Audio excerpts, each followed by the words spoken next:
Bonjour tout le monde, j'ai décidé de faire cette petite vidéo parce que je me suis aperçu de quelque chose de très étrange.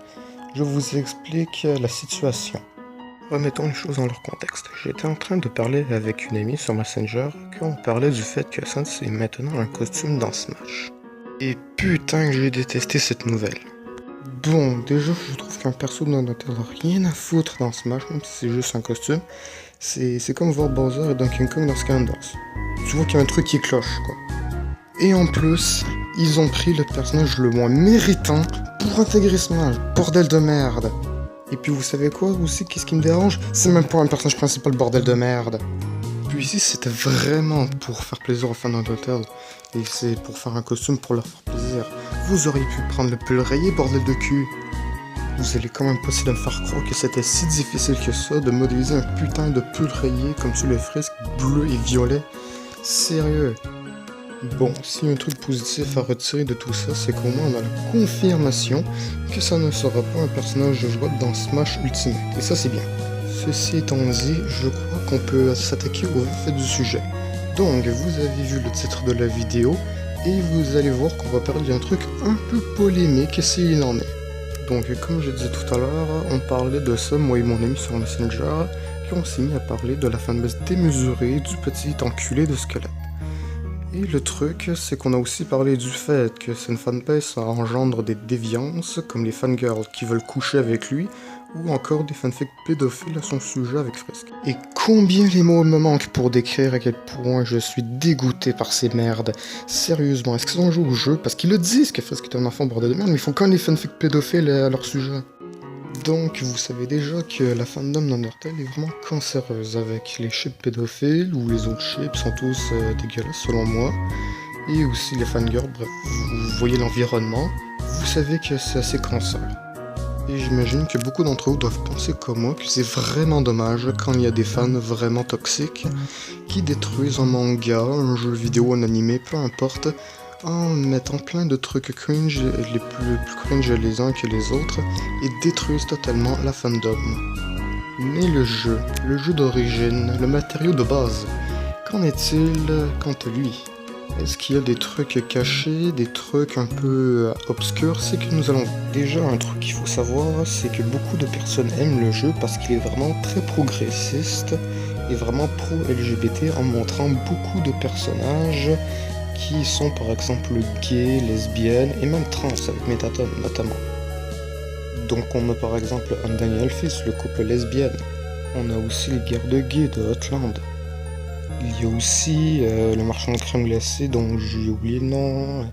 Il y a aussi le mec dans l'hôtel Mettaton je crois. Et bien évidemment Mettaton qui est clairement un trans ou du moins un drag queen. Non, tout est bien, on peut croire que c'est vraiment innocent, un message de tolérance. Et que vraiment, c'est pour ça qu'il y a des personnages d'autres orientations qui vraiment sont vraiment attachants. Même si des fois, quand je vois cette volonté de mettre autant de personnages homosexuels, ou trans ou peu importe, je vois souvent la chose un peu comme ça. Oui, j'ai mis deux lesbiennes dans mon jeu, des transsexuels et 4 gays. Tu vois que je suis trop progressiste. Mais bon, je vois quand même que c'est pas le thème principal du jeu, et que c'est juste pour en parler sans trop forcer dessus, même si des fois je remplis la chose comme ça. Parce que voilà, quand tu vois qu'il y a 4 gays, 2 lesbiennes et un trans, tu dis que oui, force peut-être un peu dessus, mais ça passe. Il y a des trucs un peu pires qui, voilà. Pour bien me faire comprendre, je n'ai absolument rien contre les gays, les lesbiennes, les bi ou quoi que ce soit. C'est juste que j'ai vraiment un problème quand on force dessus. Je veux dire, ok, les gays, les lesbiennes, mais je veux dire, genre, ça reste un individu quand même. Non, mais t'as des œuvres de fiction qui se satisfait d'un seul gay dans leur œuvre, puis il fait vraiment là le job, c'est-à-dire représenter la communauté homosexuelle. Et ce, sans forcer la chose pour que justement ça a l'air naturel.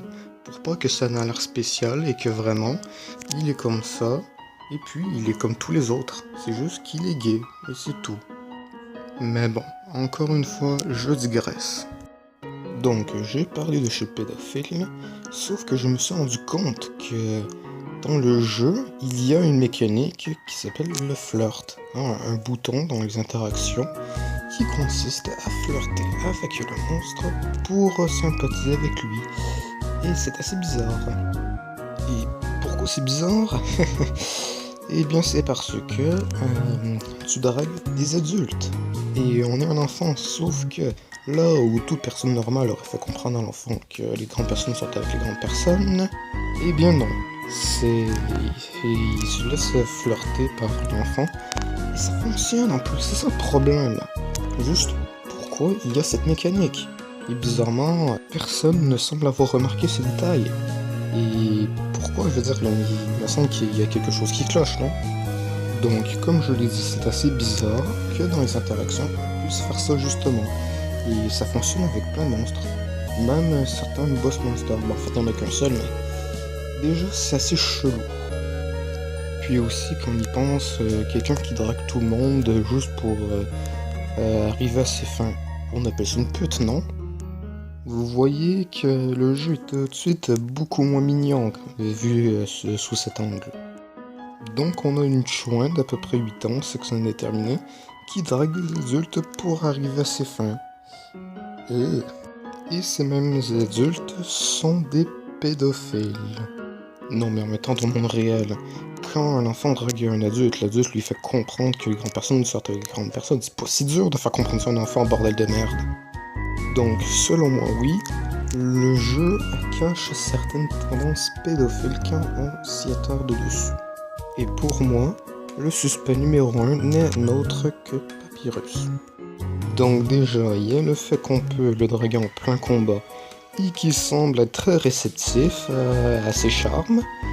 Déjà, c'est vraiment très malsain, mais c'est pas tout. Parce que le mec, après une fois le combat terminé, il t'invite chez lui pour un rencard. Je sais pas ce qu'ils foutent les keufs dans Undertale, mais dans mon monde, il se serait fait arrêter, il aurait été en prison, il se serait fait enculer sur la douche par 2 bons gros blacks. Dans ce fameux rencard, on voit encore une fois que Papyrus a l'air encore une fois de plus très réceptif au charme de Frisk. Comme si tout était normal, comme si ce serait vraiment 2 adultes alors que merde, c'est un enfant quoi. Et moi je me dis, si personne n'a remarqué ce détail qui est pourtant quand même assez visible, c'est peut-être l'image de Papyrus, tu vois qu'il est naïf, bête et très gentil, et que donc il ne peut pas être un pédophile parce qu'il est trop gentil, trop naïf. Et aussi dans sa bêtise et dans sa naïveté, il ressemble un peu à un enfant au niveau de son caractère, de son mental. Mais bon, se comporter comme un enfant, ça ne nulle pas la pédophilie, bordel la couille.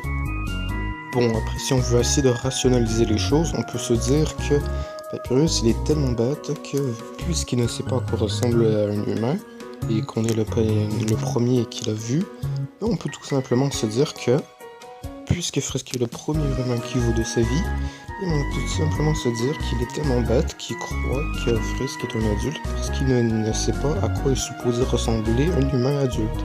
Et que donc il croit que c'est normal et il ne voit pas en quoi c'est mal. Mais bordel, c'est pourtant pas compliqué d'identifier un enfant.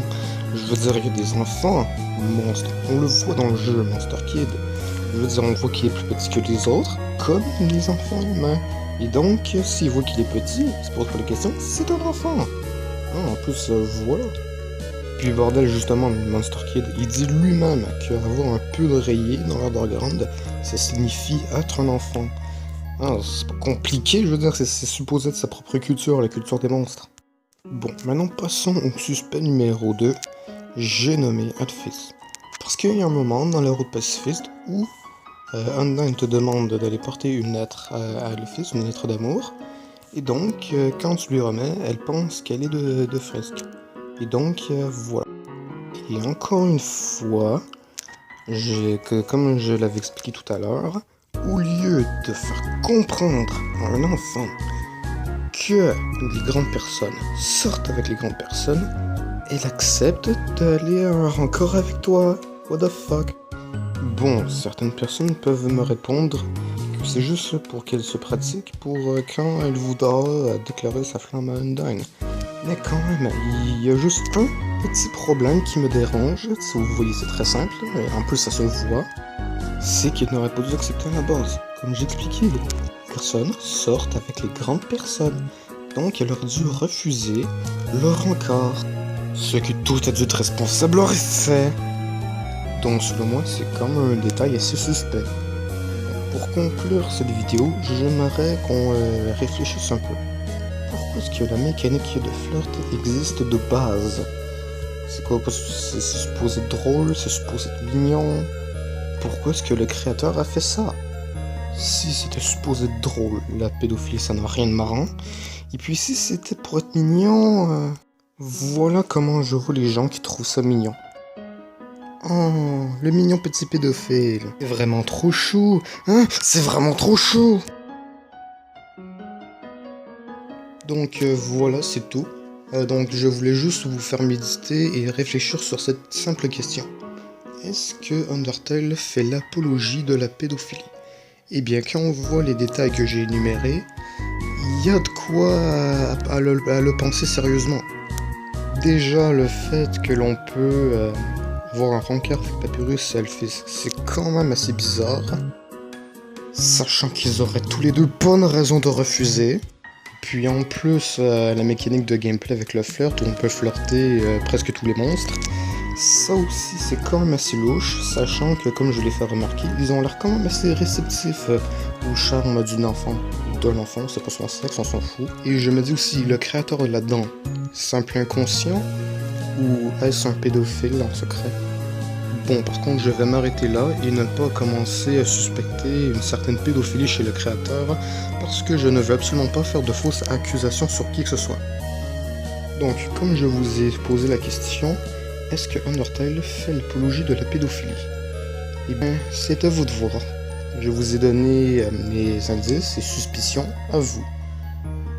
Vous êtes les seuls à pouvoir en juger et à savoir si ça vous paraît vrai ou non. Donc la vidéo arrive à son terme et je vous invite à me dire ce que vous en pensez dans les commentaires.